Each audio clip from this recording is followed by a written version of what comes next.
Today marks the 10-year anniversary of my very first YouTube upload ever. I cannot believe it has been a decade now. This is going to be a fun, special episode that I've been meaning to do for quite some time that I thought would be a good way to commemorate the 10-year anniversary on YouTube.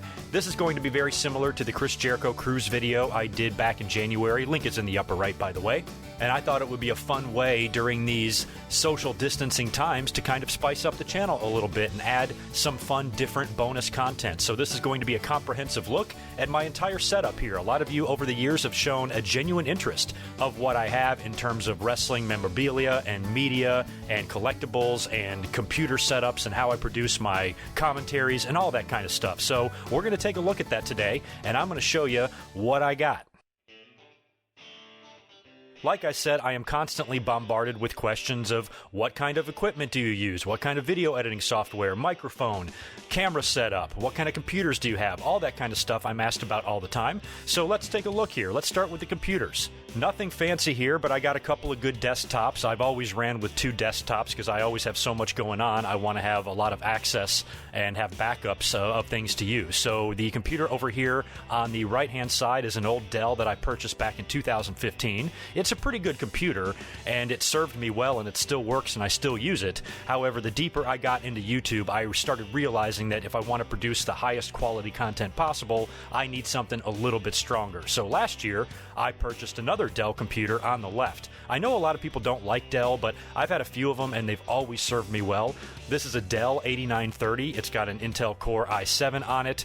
It's got 4.6 gigahertz, 64 gigabytes of RAM, and a 2 terabyte hard drive, Windows 10 Pro, and a bunch of other bells and whistles, and it was plenty strong enough to handle what I needed to do for the YouTube channel because I'm not a gamer. I'm not a modern gamer, I should say. So as far as what I do here, this computer provides me plenty of strength, and it's been flawless so far. As far as the audio, my voice that you're listening to, I use the good old Blue Yeti. This is a very common microphone amongst YouTubers and maybe like beginning podcasters. I've had this microphone for about 4 years now, and it's been great. This mic is very good, but you do have to pay a little bit for it.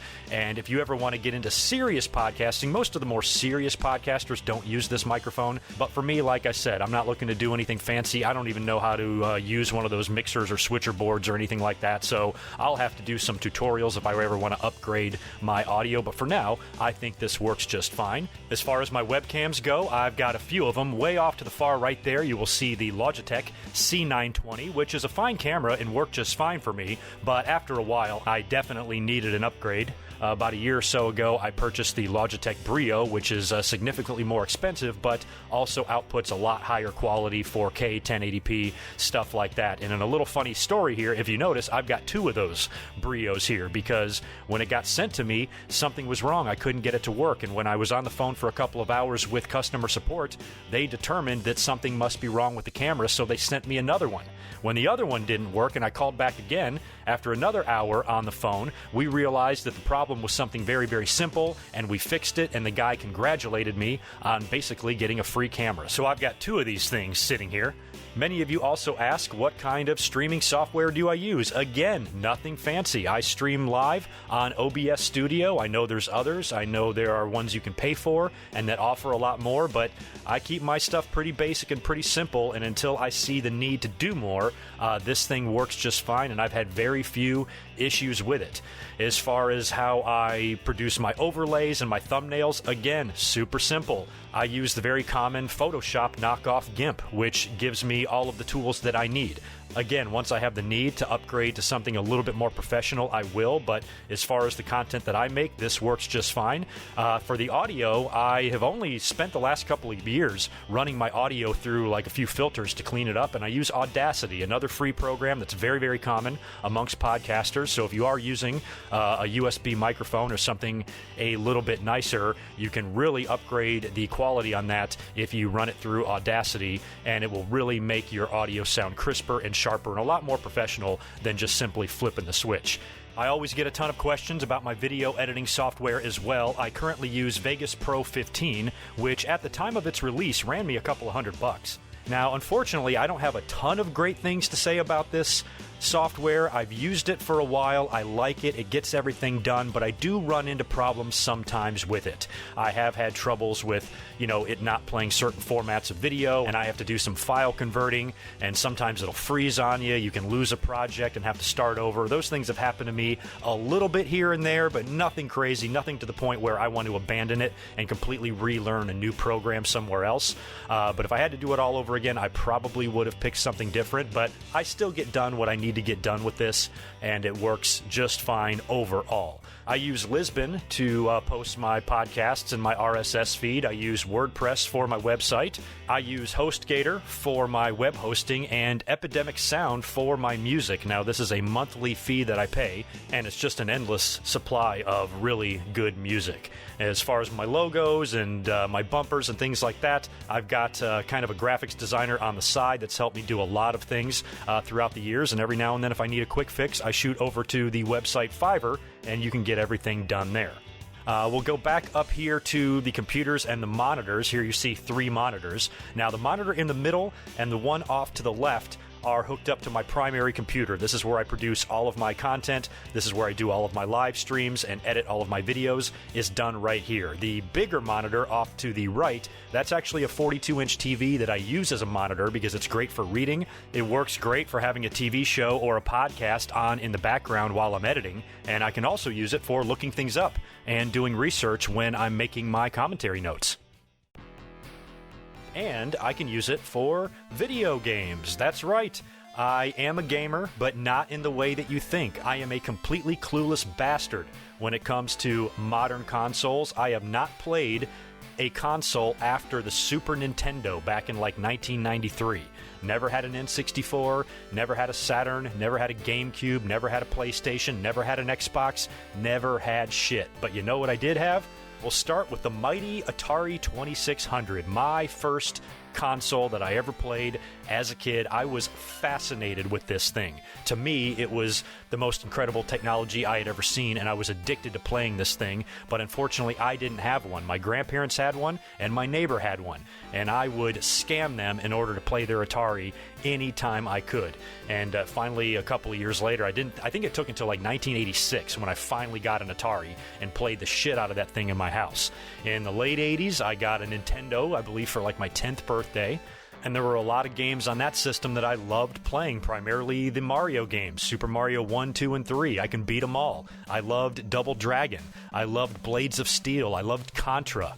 I loved Paperboy. I loved Double Dribble. I loved some of the shooting games they had. And I loved some wrestling games. As you see here, here are some of my games for the NES. Now, the only one of these NES games that are worth a shit is Pro Wrestling, the old black box Pro Wrestling. Great characters like Starman, and a far better game than anything WWE ever came out with, especially this piece of crap, WrestleMania. This was WWE's first attempt at a video game, and holy shit was this thing bad. Words cannot even describe the suck of this game and how horrible it was and how boring and bland it was. Absolutely terrible game. It still gives me nightmares. As far as WrestleMania Challenge goes, it was better than WrestleMania, but not much better. And then over here on the Sega Genesis and the Super Nintendo, I loved these WWE Raw games, or these WWF Raw games. They were great. And I think the first one I played was Royal Rumble on Sega, and then I got Raw on Sega, and then when I got a Super Nintendo, I played the same game over there. Really simple gameplay. I understood it because I'm not a complicated gamer, and it was just simple enough for me to understand. Speaking of which, those two consoles are right up here, sitting on top of a DVD recorder and a DVD and VCR combo. I keep these things laying around in case I need to hook them up. I've got a spare CRT TV hanging out under the desk that I can use if I ever need to watch a video cassette tape or something like that. Like I said, I'm a retro guy, I'm a nostalgic guy, and a complete and total weirdo. As far as the consoles down here go, I've got the original Nintendo, as you see right here, and above it, I've recently purchased a couple of years ago this Retron 5. This thing is fabulous. This is kind of like an emulator that plays cartridges for Nintendo, Super Nintendo, Sega, Master System and Famicom, and I think even Game Boy games. It plays everything, and it's all in one, and it's not even that expensive. So I've been finding myself using this instead of trying to fight with the original consoles that are kind of glitchy and old and, are tough to get working sometimes. This thing works pretty flawless for me, and I also have a couple of plug-and-plays below the original classic NES and an Atari Flashback 8, which comes with 100 games. But I know you guys are here to see more wrestling stuff, so let's dive in to some fun wrestling-related items that I have, and let's start with a couple of beauties. Here are my replica championship belts that I have. My two all-time favorite belts in all of wrestling are the old-school black strap, very important that it's black strap, Intercontinental WWE title, and my all-time favorite belt is the Winged Eagle WWE Championship that was around from 1988 to 1998. These are two gorgeous belts, and I've always wanted to own them, and I've had the Winged Eagle for a very long time, many years, over 10. But the Intercontinental title I just picked up last year. I think I picked it up on a Black Friday deal. So I was really happy to add that to my collection. And the oldest replica that I own, I got this way back in 1999. This was one of the very first replica belts ever made. WCW were the ones that really introduced these replica belts. They made them first. And I always really liked the look of the TV title. I thought it looked most like, what I was trying to do is find something that looked similar to the Intercontinental title in WWE, and since at the time a replica IC didn't exist, I decided to get my hands on this television title instead, and it's still in great shape, and I absolutely love it. Here's a fun little item that my dumb broke ass probably should not have purchased back in 1996 when I was making a lot less money, but I really enjoyed the WrestleMania 12 match between Bret Hart and Shawn Michaels, the Iron Man match. And WWE, this was the very first plaque I believe they ever did. They would go on to do many more, but I'm pretty sure this was the first one. And when I saw them advertise that, the idea of owning a piece of the ring to me was just really awesome. Unfortunately, as many pay-per-views and Raws and SmackDowns that I've been to, I only have one commemorative chair, and that was from the King of the Ring 1999 that I attended in Greensboro. I was in the 4th row, and I still have the chair to this day. Here it sits. It's in absolutely perfect condition, and sometimes you can see it sitting in the background of a lot of my live streams. As many of you know, I attended Chris Jericho's Rockin' Wrestlin' Rager at Sea back in January, and I'll tell you, since we're in the middle of a pandemic right now, I attended that in the nick of time, but I brought home a bunch of souvenirs there, including some bubbly that was sitting in our room waiting for us, a nice foam finger in my cruise pass, and a little bit of the bubbly that I actually purchased after Jericho won the AEW title. And speaking of Jericho, let's talk about this best-selling author. A lot of people ask me if I have wrestling books, and I do have a few, but these tend to be some of my favorites, and I have read all of Jericho's books, and these are amazing. I read all 3 and couldn't put any of them down. Probably my favorite wrestling book would be Bret Hart. Absolutely loved the telling of his story. As you guys can imagine, I'm a pretty huge Bret Hart mark. Mick Foley gets a big shout out too because he's had some amazing books. Now these are the only ones of his that I own, and I have read all 3 of these, and much like Jericho, he is a very, very entertaining writer, and I thoroughly enjoyed his books, and I'm probably missing out on a lot because I know he's written other things. I also have Shawn Michaels' Heartbreak and Triumph book, which I really enjoyed. I did not read Ric Flair's book, even though I have it sitting right here. I read a little bit of Controversy Creates Cash, and the purple book there is Jerry Lawler's WWE book. I bought Lawler's book for the sole purpose of wanting to read the story of what happened between him and Stacey Carter back in the day when she was let go from WWE. I was very fascinated by that story, and I bought that book just so I could read Lawler's telling of it. A few other wrestling books that I would recommend. Bret Hart's, like I mentioned earlier, was fantastic. Harley Race, King of the Ring, is a great book, and if you're somebody that wants to learn about old school wrestling, there are some very interesting stories in there, and it'll give you a completely different perspective on how wrestling used to be. Another fantastic book is Bob Holly's Hardcore Truth. If you haven't read this thing, I highly recommend it because Bob has a lot of stories to tell, especially from the Attitude Era and stuff, and he offers a really interesting perspective and insight as well. So I highly recommend Bob Holly's book. Go pick it up on Amazon and help old Bob out. He's a good dude. Another video linked up in the upper right of the screen there is my wrestling magazine collection. I uploaded like a 4-minute video a couple of months ago, just a time lapse of me going through all of my magazines, and I have a couple hundred of them, and I used to purchase these in the newsstands. I would go to the magazine stores like once a month, and I would go directly to the wrestling section, and they would have all of the new magazines out. And sometimes I would buy, get this, as many as 7. Like Pro Wrestling Illustrated, and The Wrestler, and Wrestling America, and Wrestling World, and WCW magazines, and WWF magazines. I would buy anything I could because back then there was no internet, and that's how you read more and got more wrestling, because back then all you had was just a couple of hours a week on TV, and that was it. There was no replays, there was no WWE Network, there was no websites, there was no Twitter to talk to fans about anything. You had to do things old school, like just read these magazines, and you had nobody to talk to about it other than your friends if they happened to be wrestling fans, but there was nowhere to go and talk to strangers about wrestling. So purchasing wrestling magazines once a month was really my internet back in the day. We've got action figures. I've had these things in storage for so long. Don't ask me why I've kept these things over the years. Back in the day, I would have just sold these in a garage sale and maybe repurchased these if I wanted them for nostalgia, but for some reason, I still have them, and I just haven't had the heart to sell them or get rid of them.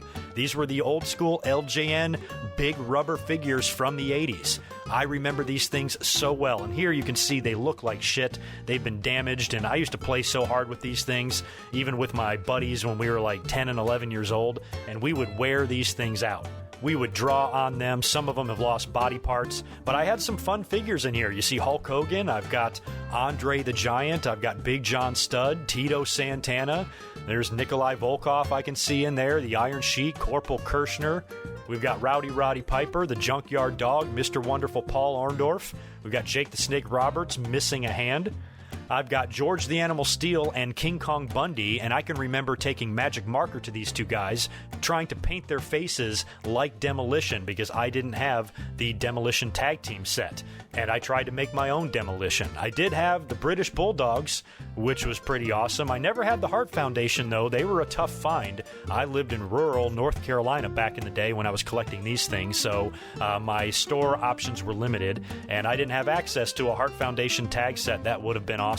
I think I've got Bobby the Brain Heenan in here, S.D. Jones, Don Morocco, and a few others, but I still have these things stuffed away in a bag and packed in a bin in the back of my closet, and for some reason, I just haven't gotten rid of them.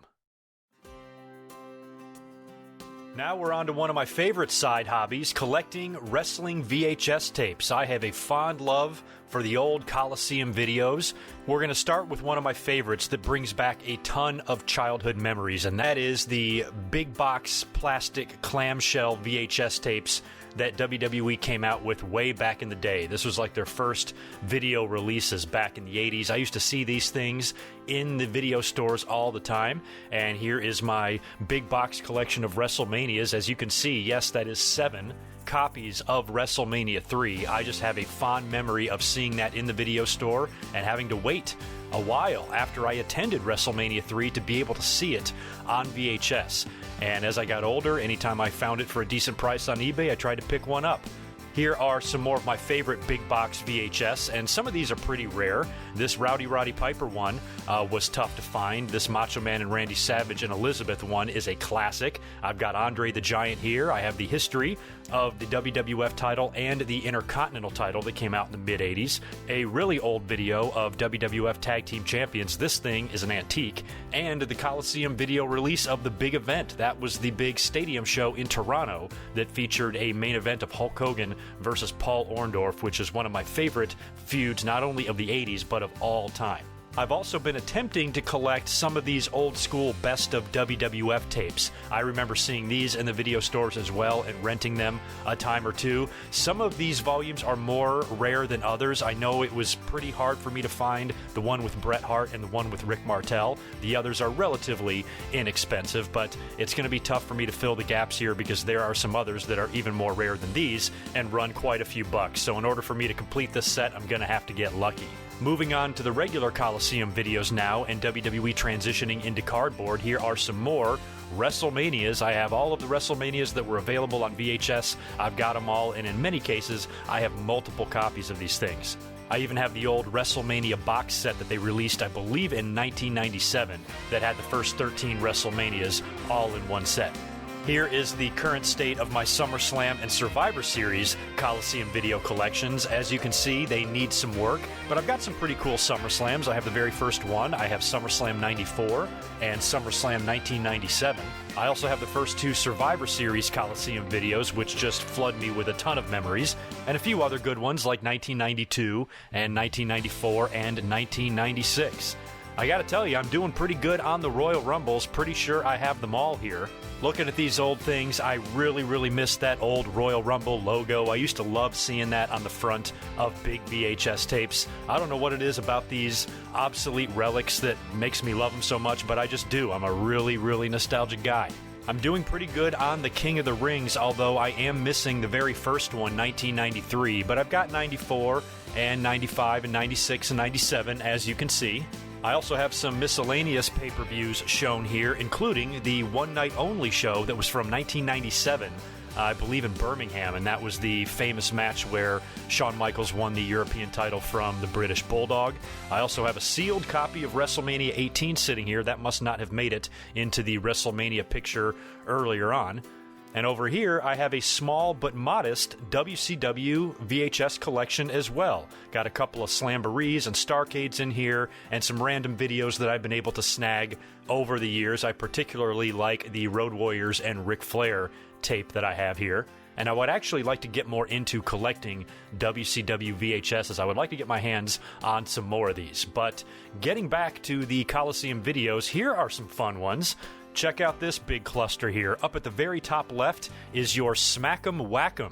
Believe it or not, that is the very first tape that the Bret Hart and Ric Flair title match from 1992 was released on. And I also followed this up with two Bret Hart Coliseum video VHSs. I used to be obsessed with these things anytime I could get my hands on them. So as an adult, I purchased them off eBay just so I could own them again. I also have a tape on Diesel, Hulk Hogan, The Ultimate Warrior, and The Undertaker. And down at the bottom, one of my favorite tapes of all time, the Pile Driver album from back in 1987. Oh my God, do I have memories of that. If You Only Knew video, Coco Beware, Vince McMahon's Stand Back, Girls in Cars. There were some fucking hits on this thing, y'all. Check it out. I pulled these 5 VHS tapes aside because they're all pretty rare. From what I understand, this In Your House is an extremely rare Coliseum video. Also, Brawl in the Family for some reason, and Countdown to SummerSlam 1994. I would assume they're rare because not many were printed. This Bash at the Beach 1996 isn't easy to find, and apparently neither is Starcade 88. So these are some of my more valuable VHS tapes. And who remembers these? Back in the day, like the Attitude Era, all of these WWF home video releases that they would do on many of the top stars, like Mick Foley and The Rock, Triple H, Stone Cold Steve Austin, DX.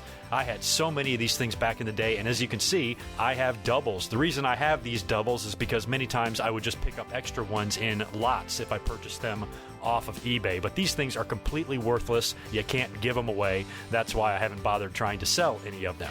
Here's a whole bunch more, including a Beyond the Mat copy that I see up here, a bunch of Divas and Nitro Girls videos, and a few just sealed random Coliseum videos. And speaking of sealed, I've got all of these big box VHS tapes as well. All of them are sealed, and all of them come with some sort of a souvenir.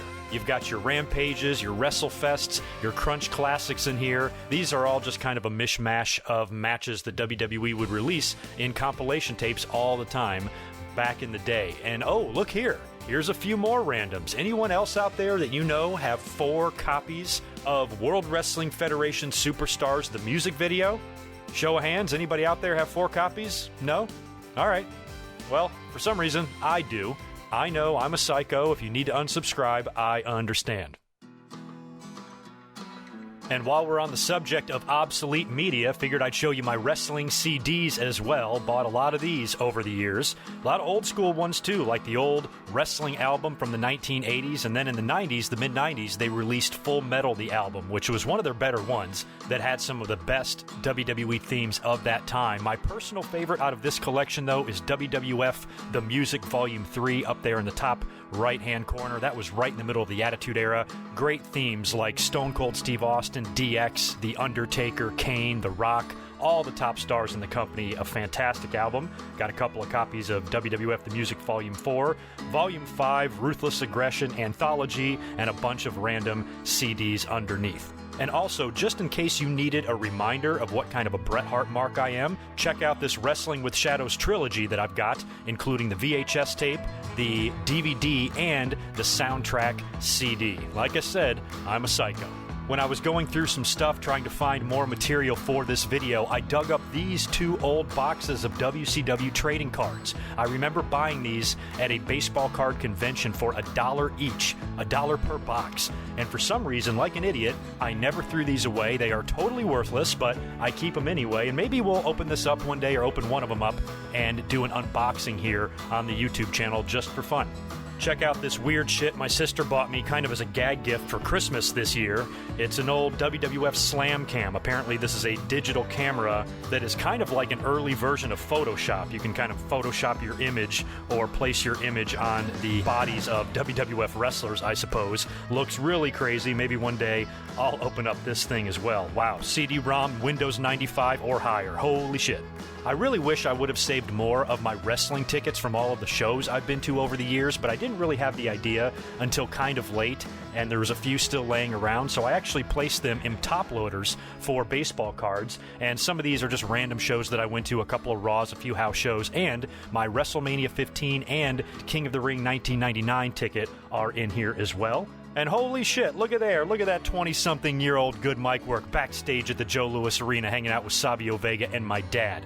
Look at that hair. And although this isn't wrestling related, I happened to come across this when I was going through bins of old crap that I have. And I found an entire album full of Garbage Pail Kids from the 1980s. I used to collect these things as a kid. Totally forgot I had these.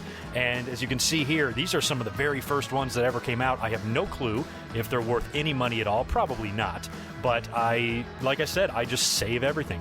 And filming a YouTube video wouldn't be complete without these two little whippersnappers. These are the two boys in my life, my two cats, Tito and Bub. Tito is right here with his little earnest face, and he's about 7 years old. And then I've got my main man here, Bub, who just turned 11 and is honestly the best pet I have ever had. Everyone should pray to have a dog or a cat like this. He's the best.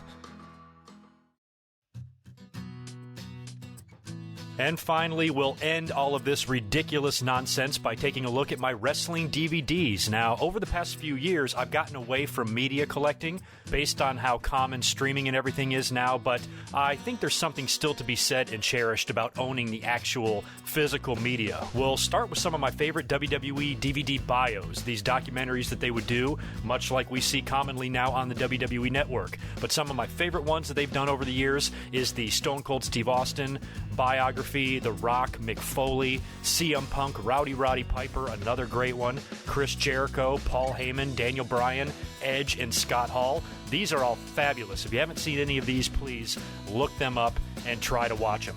Here's a handful of more favorites of mine, a couple of Ric Flair DVDs, the Brock Lesnar one they did a few years ago, Triple H's Thy Kingdom Come, Eric Bischoff, the NWO, Macho Man Randy Savage, Sting, Jeff Hardy, and a couple of compilations on Eddie Guerrero and Hulk Hogan. Of course, I have to have Bret and Shawn all off to themselves, don't I? I've got all the Shawn Michaels DVDs like the My Journey and the Heartbreak and Triumph. I loved the DVD that they did with Shawn vs. Bret, the sit-down interview with Jim Ross. That was phenomenal. I've got an old school Boyhood Dream, and check that out, Owen Hart, Heart of Gold. That's another good 3 DVD set. I also have Bret Hart's 2005 documentary, which really got the ball rolling on getting Bret Hart back into the good graces of WWE and him going into the Hall of Fame. I've got a compilation set on the Hart Family Dungeon, the Heart and Soul DVD set that also came out, and an old bootleg DVD version of Bret Hart's Coliseum video. I don't even remember where I got this thing. I've been collecting WWE DVDs ever since the beginning, and they've got a lot of great old-school documentaries as well. Some of the early days of WWE DVDs had great stories on Mr. Perfect, The Four Horsemen, an extremely underrated DVD. Same goes for The Road Warriors. This is a great DVD. The Eddie Guerrero and Chris Benoit documentaries were awesome. The Self-Destruction of the Ultimate Warrior is in here. Brian Pillman, another fantastic DVD, Rob Van Dam, One of a Kind, Jake the Snake Roberts, Pick Your Poison, and an early Brock Lesnar and Triple H DVD. And that Triple H DVD is actually the very first wrestling DVD I ever owned in my life. Here's a mixture of my favorite modern and old school documentaries. You'll see the rise and fall of WCW in here, the Attitude Era, the story of WrestleMania, the Click, and a few older ones like the Monday Night War classic DVD there, the rise and fall of ECW, which is one of my all-time favorites. Another one of my all-time favorites is the legacy of the AWA. I encourage young wrestling fans to go and watch that documentary. You will learn a lot. It's great stuff.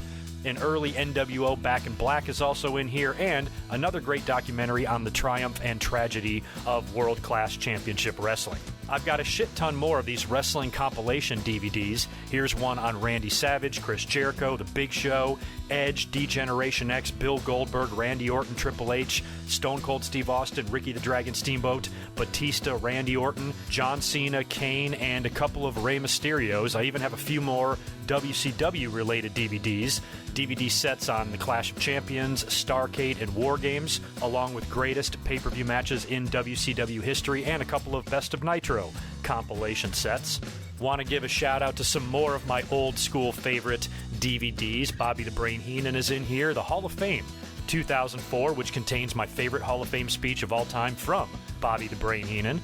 Andre the Giant, The Greatest Wrestling Managers, The Greatest Wrestling Families, a couple of Mick Foley DVDs, The Undertaker, Superstar Billy Graham, Hulk Hogan, and look at that, Dusty Rhodes. I think I meant to put that in a previous picture, but that is another fantastic WWE documentary on the American Dream. I believe that was done back in 2005 or 2006, and it's fantastic. Like I said earlier, I've got compilations out the ass. Here's a bunch more. History of WWE, top 80s, 90s, and overall superstars of all time, greatest rivalries, greatest tag teams, greatest high flyers. I've got one of those unreleased matches DVDs, best of Saturday Night's Main Event, the Elimination Chamber, Hell in the Cell, and ladder matches, best of the Hardcore title, and best of In Your House, along with Raw after the show. I also have this trilogy of DVDs WWE released many years ago, the history of the WWE World Heavyweight and Intercontinental title. And here's just a few more randoms, including that Vince documentary that I actually did a review on, I believe, a year or so ago. And over here is a few Raw and SmackDown DVDs. None of these I've even seen, and two of them are even sealed. And as a nice little cherry on top of this entire DVD collection, these are my WrestleManias, which I also set aside. I think I have all of the WrestleManias on DVD up until 32. I think after WrestleMania 32, I stopped trying to purchase these things. I even have that box set that WWE released, I believe, in 2005 that contained the first 21 WrestleManias. So I've just always had a thing for collecting WrestleManias. And last but not least, we've got my archives. We'll start with these big leather binders packed full of DVDs. As I've mentioned many times in the past, I recorded almost all WWE pay-per-views on a VCR every single month for years. And over time, I was able to convert all of the VHS copies to DVD. And I have most of them stored in here, along with some Coliseum video copies. And hey, look at there, Owen Hart DVD. What are you doing in here? Here's an album full of all of the In Your House pay-per-views and pretty much all of the in-between Big Five pay-per-views up until probably 2005. And by the way, when it says pay-per-view broadcast on the side of the DVD, that means that I recorded it directly from pay-per-view, and it will likely include the Sunday Night Heat broadcast as well. In this folder, I've got some WCW pay-per-views, some of which I ordered, some I traded for. I have some TNA pay-per-views, and for some reason, I've got copies of all of those WWF home videos that I showed you earlier. Remember the ones that are worthless and then I have a bunch of doubles of? And if you guys weren't scared of me enough as it was, in this folder I took the time to convert all of the Coliseum video VHS tapes that we went through earlier on. I converted them all to DVD. I bought a device that blocks the copyright protection on a lot of those, and I was able to convert all the tapes to backup DVD copies. I would also personally record Monday Night Raw every single week onto a VHS tape, and I did this nonstop for years. And here are my albums full of my Monday Night Raw seasons. Some of these are complete and some of them aren't, but I have a shit ton of Monday Night Raw episodes in here, and I have 2 complete seasons on DVD of Monday Nitro, 1996 and 1997, and I can remember acquiring these in a tape trade, and I believe I sent that gentleman a couple of seasons of Monday Night Raw. And of course, every single piece of media that we went through today, whether it be a VHS tape, whether it be one of these DVDs in a book, or whether it be one of my many WWE released DVDs, every single piece of media has been backed up to an 8 terabyte hard drive, and I can have any of this available to me with the touch of a button, with or without the internet. And I've always prided myself of kind of owning my own little mini WWE network right on my own home computer without having to stream or rely on servers or rely on internet access. Anytime I want to pull up anything, I can pull it up in my own collection. So that's pretty much a wrap. That's all I really have to show you. So my collection is kind of strange. It's filled with a lot of interesting items. One thing you'll notice that I don't have is autographs. Never really spent a lot of time worrying about autographs. Don't even have a ton of pictures with myself and wrestlers. There's a few things in my wrestling collection that I wish I had, but I basically only really collect things for the purposes of nostalgia. That's why you see such a random hodgepodge of wrestling items here that I've thrown at you. But I really hope you enjoyed this video. I thought it would be a fun way to inject some different type of content into the channel, and maybe I can start doing more of these style of videos in the future now that we are entering our 2nd decade here on the YouTube channel. So thank you very much for indulging me this afternoon and taking a look at all of the crazy wrestling stuff that I have. I appreciate each and every one of you for your undying loyalty throughout the years, and let's hope that the next 10 years on this channel will be even more successful as the first 10. I want to thank you all from the bottom of my heart. Hopefully we've only just begun and the ride will continue for many years to come. You guys take care, thanks for watching, and I'll talk to you real soon. Peace.